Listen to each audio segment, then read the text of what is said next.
Okay. So this is one that Violet would have Sue and I draw quite a bit in supervision. I think she liked it. It's in Windows to Our Children. And it's about a spider. So Michelle, if you have to go and you have Windows, either email me and I'll send it to you. Well, this will be on YouTube anyway, but you can all find it in Windows. So it's about a spider, and so I'll take you through it. And if you have something to draw with, you can grab something.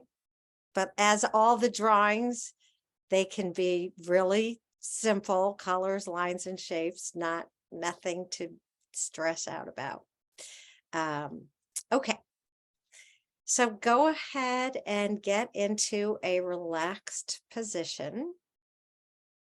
And for some of you, depending on the time of day, that's not hard because it's late. And some of us starting our days, that's a different thing, to just get into a relaxed position and take a breath. And notice when you breathe, sometimes your shoulders fall, which means that, like me, you're hunching them when you're concentrating.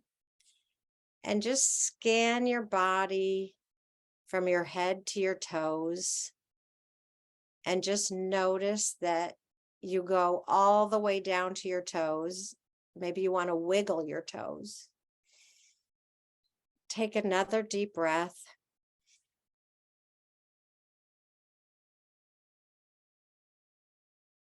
And of course, we'll keep breathing. And I'm going to have you imagine that you are a spider and you're outside. Anywhere that you see yourself outside, it could be anywhere. Just notice where that is for you as this spider. And just notice where you are, what it looks like, what it sounds like, what it feels like to be you. And maybe you've already made a web, or you're in the process of making one, because as a spider, that's what you do. And so what's that like? And where are you? Are you in the web? Are you next to it? Just notice that also. And you are aware that the weather changes and it starts to rain where you are. Just notice that. Notice the rain around you. What's that like for you?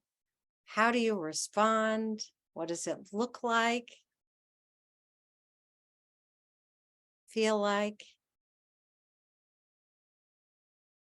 And whatever that is for you, whenever you're ready, I'm going to have you open your eyes and draw that picture. And with all of Violet's drawings, it only has to make sense to you. And it's not your best drawing. It's just a drawing to get this down on paper for you. Okay. So I'm going to have Max put you in breakout rooms. And if you're finishing up, that's fine. You don't have to go first. And just share your drawing. Don't worry about the Oaklander model. I just want you to share your drawing, what that experience was like, which, by the way, is the Oaklander model. You don't have to be it or those steps necessarily, but if there's a part that stands out, I'm not giving you too much time. If you noticed any resistance, you might mention it, since that's our topic today. And I'm going to give you 20 minutes. We'll come back at like 19 minutes after the hour. Any thoughts? I I would like to share, just because we had a interesting experience at the end when one of our participants' audio, her microphone wasn't working, and so she was showing the picture, and we were all, I'm amazed. I mean, I'm not sure exactly how accurate we were, but she was like, yes, you're getting it, even though she couldn't share her words. We were making guesses about what we were seeing, and still got a pretty, some workable material, I think, out of, without even being able to have language. That was fascinating how that worked out. And she could confirm or deny what your guesses were. That's great. Love it. Yeah. Good communication beyond language. It was nice. Well, I think that's great. And a lot of people talk about how do you deal with children that for some reason aren't verbal. And so what a great example of that, even though, it's around technology glitches. Well, but she was able to use her body, which was really helpful, and almost shape her body to communicate what the experience was, which was really neat, actually. That's great. I love that. It was so nice because we could also guess as kind of therapists and just imagine and expand the drawing and thinking about the feeling on the drawing. It was really powerful. Amazing. Some of you have seen I'm doing these handouts that I'm calling the Sense of Self series. So some of you have seen them. Masha, maybe you have. And they're from Violet's handouts that I'm going through her files. And one of them involves pantomime, where she has these examples, and that's what it sounds like ended up happening. And that's fun, powerful, incredibly communicative, actually. And that's sort of what you're describing. So that's great. Anyone else? So yeah, I was sort of surprised by mine. I don't always have an instant reaction to these, but I had quite an instant one this time. And I was a spider in a bush and just minding my own business because it's dangerous out there. And then when the rain came, it was so great. All the people scattered to the houses. I was just in my garden. All the people scattered, people like visiting and bothering me and family and stuff. And I was just able to come out, luxuriate in my web and like stretch out, enjoy the rain and the lovely cool feeling and washing. And yeah, it was just like my time. Wow. That surprised me. I wouldn't have thought that. I don't love the rain. It's London, it rains all the time. So it was quite fun. Great. I love that. It just shows how you want to wait to know what the child's experience is like. Because what we might imagine, we're as in doing a prompt like this, what could come out of it. It's completely dependent on who they are and the way you describe what's going on. It was glorious. And it's like, I'm a psychodynamic practitioner rather than a Gestalt practitioner. It's like, you like go straight to the interpretation, rain, symbolic and symbolism and metaphor and everything. And it's like, no, just stop. And of course, there's value to all of it, but that's really interesting. Thank you. Anyone else want to share? I know you shared in the smaller groups, but anyone else want to share just what that drawing was about for you, or any comments about that? Well, I was struck with how many people in our group had a tree and the spider web in the tree. And it made me kind of think about this notion of support, self-support. And someone had mentioned earlier not wanting the spider web to be on a house because it was too rigid. The tree has some flexibility, and just the support function of what's around the web, or whether the web is exposed, or it's you're in danger, or someone had waves crashing over it.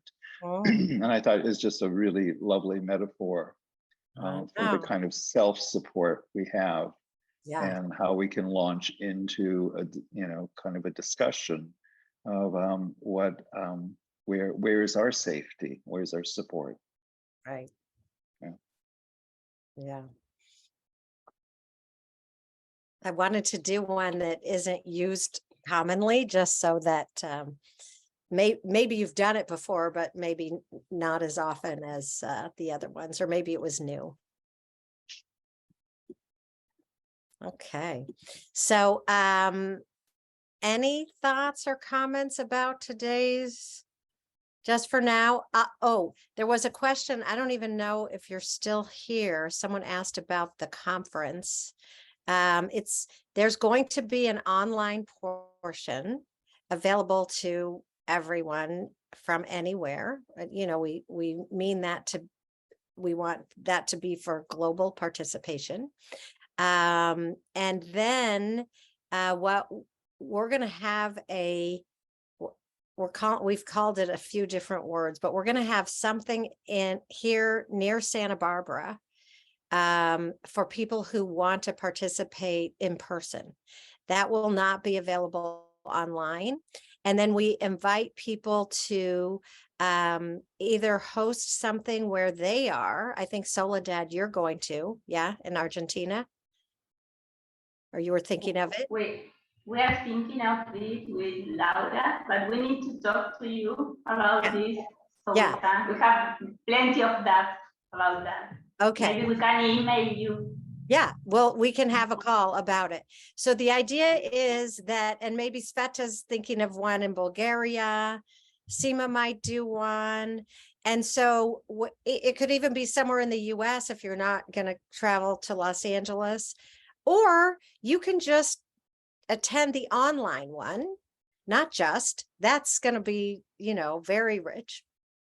We sort of are offering both, but so the main thing is going to be the online one. And then we thought it could be fun if people wanted to plan things where they are. And any one of the 3 days or all 3 days. And we're just thinking it through now, and we're open to talking to you if in your region you would like to host something. We're happy to talk to you about it. So we're going to send out sign up information for the online portion, and then an invitation to let us know. We're gonna send out information about the one near Santa Barbara here in California, and then if anyone wants to talk to us about what ideas on what you want to do where you are, that's like a fun thing also. And then we're going to have a just for now where we'll reconnect about the whole thing, whether you did something in person and online or just online. And I have some ideas about how that could be fun for all of us. And that'll be part of the online version. But Karen, just to kind of summarize, I believe that the main event will be online, and everyone will register. Everyone will register for the online as a if there are individual countries or areas having their own gatherings. That's an additional activity, but That's everyone registers for the online is the primary. Right. Our main fundraiser and disseminator of information on the Oaklander model will be the online. So we want everyone to sign up for the online. And then if you want to come to one of the other satellite places, that's fantastic. But we're focusing on the online one, and we don't want to be confusing about it. Because we want to just do everything. But the first thing is the online, which will be 3 days in a row from 9 to 1. And we will be sending sign up information hopefully in the next week. And I send you all my best, and so nice to see everyone. Thank you, Karen. Good Bye-bye. to see you Thanks, all. Karen. Thanks, Bye, Max, everybody. for your help. Bye. Bye. Thanks for those of you who shared your ideas. It was wonderful. Thank you so much. Bye-bye. Bye. My pleasure. Bye-bye. Thanks, Thank Natalia, you. for sharing. Bye. Bye, everyone.